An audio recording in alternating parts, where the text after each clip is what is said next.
SwissWatchExpo here with the Cartier Ronde. This is a blue dial, and you can see that it's a deep dark blue, and sometimes it can even look black.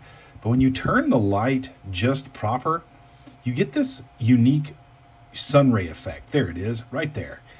So you really want to have this watch in your collection if you like the Ronde, because it's a 42 millimeter case. It's not that thick, as you can see. It's flat on the back. It's easy to wear. It's got an absolutely brilliant bracelet.